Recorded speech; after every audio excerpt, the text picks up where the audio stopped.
क्या आपने कभी सोचा कि आपकी जिंदगी का असली मकसद क्या है? वो एक चीज जो आपको हर सुबह बिस्तर से उठने की वजह दे, जो आपके दिल को खुशी से भर दे। अगर हाँ, तो आज का ये वीडियो आपके लिए है। हम बात करेंगे एक ऐसी किताब की जो आपको न सिर्फ आपका मकसद ढूंढने में मदद करेगी, बल्कि एक लंबा, खुशहाल और अर्थपूर्ण जीवन जीने का रास्ता भी दिखाएगी। उस किताब का नाम है Ikigai, the Japanese secret to a long and happy life. Hector Garcia और फ्रांसिस मिरालेस ने इस किताब में जापान के ओकिनावा द्वीप की कहानी बताई है, जहां लोग 100 साल से ज्यादा जीते हैं और हर दिन उत्साह के साथ जागते हैं। इसका राज है इकिगाई। इकी यानी जीवन और गाई यानी उद्देश्य, यानी वो वजह जो आपकी जिंदगी को अर्थ देती है। भारत में हम भी तो यही खोजते हैं, है ना? चाहे वो हमारे धर्म में हो, कर्म में हो, या अपने परिवार और समाज के लिए कुछ बड़ा करने की चाह में। लेकिन आज की भागदौड़ भरी जिंदगी में हम अक्सर भूल जाते हैं कि हमारा असली मकसद क्या है। ये वीडियो आपको उस मकसद को फिर से खोजने में मदद करेगा। तो तैयार हैं? चलिए डुबकी लगाते हैं इकिगाई की दुनिया में। इकिगाई क्या है? ये कोई जटिल दर्शन नहीं, बल्कि एक साधारण सा विचार है जो 4 सवालों पर टिका है। आप क्या प्यार करते हैं? आप किसमें अच्छे हैं? दुनिया को आपसे क्या चाहिए? आपको किसके लिए भुगतान मिल सकता है? जब इन चारों सवालों के जवाब एक दूसरे से मिलते हैं, वही आपका इकिगाई है। सोचिए, अगर आप वो काम करें जो आपको दिल से पसंद है, जिसमें आप माहिर हैं, जो दुनिया के लिए उपयोगी है और जिससे आपकी आजीविका भी चलती है, तो क्या जिंदगी कितनी खूबसूरत होगी। उदाहरण के लिए, ओकिनावा में एक 85 साल की दादी हर सुबह अपने बगीचे में काम करती हैं। उन्हें पौधों की देखभाल से प्यार है, वो इसमें अच्छी हैं। उनका काम समुदाय को ताज़ा सब्जियां देता है और वो इसके लिए थोड़ा सा पैसा भी कमाती हैं। यही उनका इकिगाई है।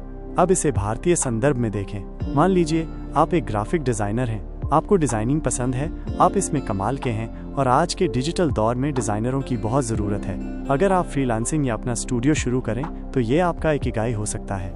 लेकिन इकिगाई सिर्फ काम तक सीमित नहीं है, ये आपके जीवन के हर पहलू में हो सकता है। जैसे अगर आपको अपने बच्चों को कहानियाँ सुनाना पसंद है और वो आपकी कहानियों से सीखते हैं, तो ये भी आपका इकिगाई हो सकता है। ओकिनावा से सीख। ओकिनावा के लोग हमें सिखाते हैं कि इकिगाई छोटी छोटी चीज़ों में होता है। वहाँ लोग सुबह जल्दी उठते हैं, अपने दोस्तों और परिवार के साथ समय बिताते हैं और प्रकृति के करीब रहते हैं। उनकी जिंदगी में तनाव कम है क्योंकि वो अपने इकिगाई को जीते हैं। भारत में भी हम इसे अपना सकते हैं। हमारी संस्कृति में योग, ध्यान और परिवार के साथ समय बिताना पहले से ही गहराई से जुड़ा है।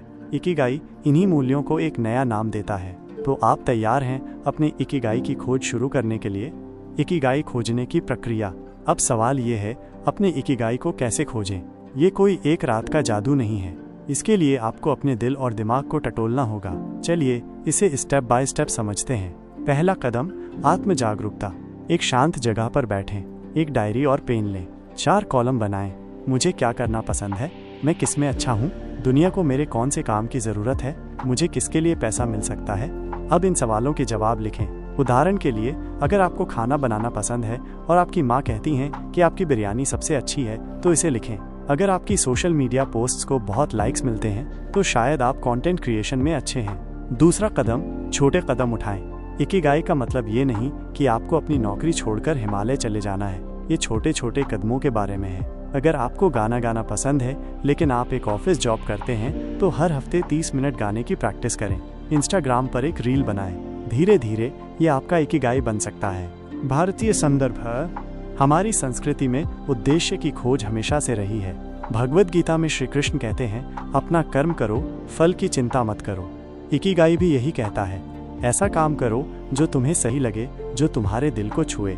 उदाहरण के लिए, मान लीजिए आप एक टीचर हैं लेकिन आपको लिखना पसंद है। आप एक ब्लॉग शुरू कर सकते हैं जहां आप बच्चों को पढ़ाने के टिप्स शेयर करें। ये छोटा कदम आपको आपके इकिगाई के करीब ले जाएगा। प्रेरक कहानी। किताब में एक ओकिनावन मछुआरे की कहानी है जो हर सुबह समुद्र में मछली पकड़ने जाता है। वो ये काम इसलिए करता है क्योंकि उसे समुद्र से प्यार है। उसका इकिगाई है समुद्र के साथ समय बिताना और अपने समुदाय को ताज़ी मछलियाँ देना। भारत में भी ऐसी कहानियाँ हैं। सोचिए, एक गांव की दीदी जो अपने हाथ से बनी मूर्तियाँ बेचती है। उसे मिट्टी से खेलना पसंद है, वो इसमें माहिर है और उसकी मूर्तियाँ लोगों को खुशी देती हैं। यही उसका इकिगाई है। इकिगाई के 10 नियम। अब बात करते हैं इकिगाई के उन 10 नियमों की जो ओकिनावा के लोगों की लंबी और खुशहाल जिंदगी का राज हैं। इन्हें मैं भारतीय दृष्टिकोण से समझाऊंगा। 1. सक्रिय रहें, रिटायर न हो। ओकिनावा में लोग कभी रिटायर नहीं होते। वो उम्र के साथ धीमे हो सकते हैं लेकिन काम नहीं छोड़ते। भारत में भी हमारे दादा दादी घर के कामों में, पूजा पाठ में या बच्चों को कहानियां सुनाने में सक्रिय रहते हैं। अपने इकिगाई को कभी न छोड़ें। 2. धीरे धीरे करें, जल्दबाजी में जिंदगी को दौड़ने की जरूरत नहीं। भारत में योग हमें सिखाता है धीरे और स्थिर रहें। अपने इकिगाई को भी धीरे धीरे खोजें। 3. ज्यादा न खाएं। ओकिनावा की कहावत है, हारा हाची बू, 80% भूख मिटने पर खाना छोड़ दें। आयुर्वेद भी यही कहता है, संतुलित खान पान, इससे आपका शरीर हल्का और ऊर्जावान रहेगा। 4. अच्छे दोस्त बनाएं। ओकिनावा में लोग अपने समुदाय के साथ समय बिताते हैं। भारत में हमारा परिवार और दोस्त हमारी ताकत हैं। अपने इकिगाई को खोजने के लिए उन लोगों से घिरें जो आपको प्रेरित करते हैं। 5. हर दिन व्यायाम करें। ओकिनावा में लोग हल्का फुल्का व्यायाम करते हैं, जैसे टहलना। भारत में योग और प्राणायाम इसका जवाब है। सुबह 10 मिनट सूर्य नमस्कार करें और देखें कैसे आपकी जिंदगी बदलती है। 6. मुस्कुराएं।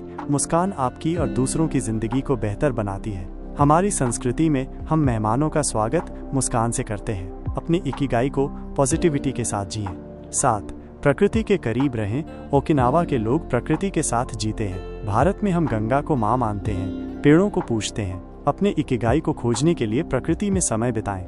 8. आभार व्यक्त करें। हर दिन के लिए शुक्रगुजार रहें। सुबह उठकर सूरज को नमस्कार करें। अपने परिवार का धन्यवाद करें। ये छोटी चीजें आपके इकिगाई को मजबूत करती हैं। 9. वर्तमान में जिएं। बीते हुए कल की चिंता और आने वाले कल का डर छोड़ दें। ध्यान और माइंडफुलनेस हमें यही सिखाते हैं। अपने इकिगाई को हर पल में ढूंढें।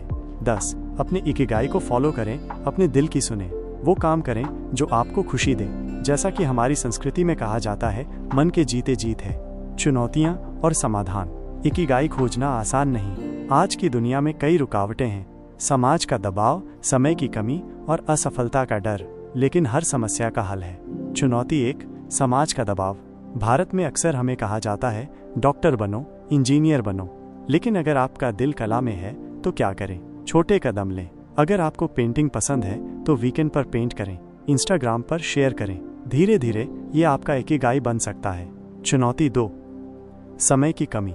हम सब व्यस्त हैं, लेकिन इकिगाई के लिए हर दिन 10 मिनट निकालें। चाहे वो किताब पढ़ना हो, डांस करना हो या कुछ नया सीखना हो। चुनौती 3. डर और असफलता। असफलता का डर सबको होता है, लेकिन इकिगाई हमें सिखाता है कि असफलता सीखने का हिस्सा है। भगवद गीता में कहा गया है, कर्म करो, फल की चिंता मत करो। मानसिक स्वास्थ्य और इकिगाई। इकिगाई आपके मानसिक स्वास्थ्य को बेहतर बनाता है। जब आप अपने जुनून को जीते हैं तो तनाव कम होता है। योग और ध्यान के साथ इकिगाई का मेल आपको शांति देता है। निष्कर्ष और कॉल टू एक्शन। तो इकिगाई सिर्फ एक किताब नहीं, बल्कि जिंदगी जीने का तरीका है। ये हमें सिखाता है कि खुशी छोटी छोटी चीजों में है। सुबह की चाय, बच्चों की हंसी या अपने जुनून को जीना। आज से अपने इकिगाई की तलाश शुरू करें। एक डायरी लें, वो 4 सवाल लिखें और अपने दिल की सुने। हमारी भारतीय संस्कृति हमें पहले से ही इतना कुछ सिखाती है। योग, ध्यान, परिवार और कर्म। इकिगाई इन्हीं मूल्यों को एक नया नाम देता है। तो आज ही एक छोटा कदम उठाएं। शायद वो कदम आपको आपकी जिंदगी के सबसे खूबसूरत मकसद तक ले जाए। अगर आपको ये वीडियो पसंद आया तो इसे लाइक करें, अपने दोस्तों और परिवार के साथ शेयर करें और हमारे चैनल को सब्सक्राइब करें। कमेंट में बताएं कि आपका इकिगाई क्या है या आप इसे कैसे खोजने वाले हैं। हम अगले वीडियो में फिर मिलेंगे। तब तक अपने इकिगाई को जिएं और खुश रहें। नमस्ते।